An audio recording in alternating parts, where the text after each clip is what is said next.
ہمیشہ یہی سوچ رکھو کہ مجھے میرے اللہ نے بہت کچھ دیا ہے۔ اگر مجھے میرے اعمال کے مطابق ملتا تو میرے پاس کچھ بھی نہ ہوتا۔ بے شک۔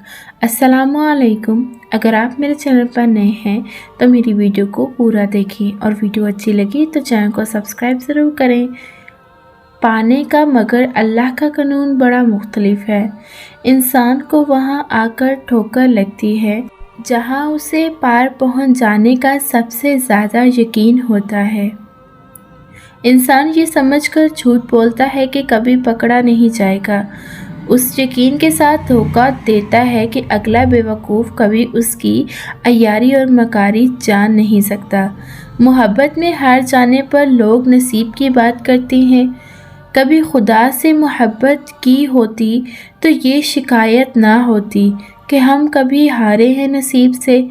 کسی کے سامنے اپنی کمزوریاں بیان نہ کرو، نہ لوگ تمہاری ان کمزوریوں کو اپنے مفاد کے لیے استعمال کریں گے۔ ہمیشہ اپنی کمزوری کو اپنی طاقت بناؤ۔ ویڈیو اچھی لگی ہو تو لائک ضرور کریے گا۔ جو دوسروں کو عزت دیتا ہے اصل میں وہ خود عزت دار ہوتا ہے، کیونکہ اللہ دوسروں کو وہی کچھ دیتا ہے جو اس کے پاس ہوتا ہے۔ بے شک اللہ کی رضا میں ہمیشہ خوش رہو۔ اچھے لوگوں کے ساتھ ان کی غلطیوں کی وجہ سے تعلقات ختم مت کیجیے، کیونکہ ان کی غلطیاں بھی غلطی سے ہوا کرتی ہیں۔ وہ جان بوجھ کر غلطیاں نہیں کرتے، کیونکہ وہ آپ کے دل کے سب سے زیادہ قریب ہوتے ہیں۔ اختلافات کی زبان پڑھنے، لکھنے اور سننے میں بہت سی میٹھی اور آسان ہے، پر عمل کرتے وقت کڑوی چائے کا ایک گھونٹ کی طرح ہے۔ اپنی آواز بلند کرنے کی بجائے اپنی دلیل بلند کرو، کیونکہ پھول بارش کے برسنے سے کھلتے ہیں، بادل کے گرجنے سے نہیں۔ اسی طرح اپنے ارادے بھی مضبوط رکھو۔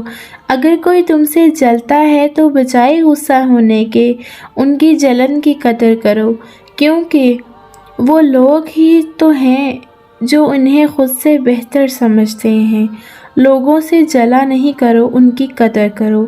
حقیقی انسان وہ ہے جو اپنے جسم کے مردہ ہونے کی سے زیادہ اپنے دل کے مردہ ہونے کا خوف رکھتا ہے۔ بے شک یہ الفاظ کڑوا ہیں، لیکن یہی حقیقت ہے۔ اگر ویڈیو اچھی لگی ہو تو چینل کو سبسکرائب ضرور کریے گا، ویڈیو کو زیادہ سے زیادہ شیئر کریے گا۔ ملتی ہوں اگلی ویڈیو میں۔ اللہ حافظ۔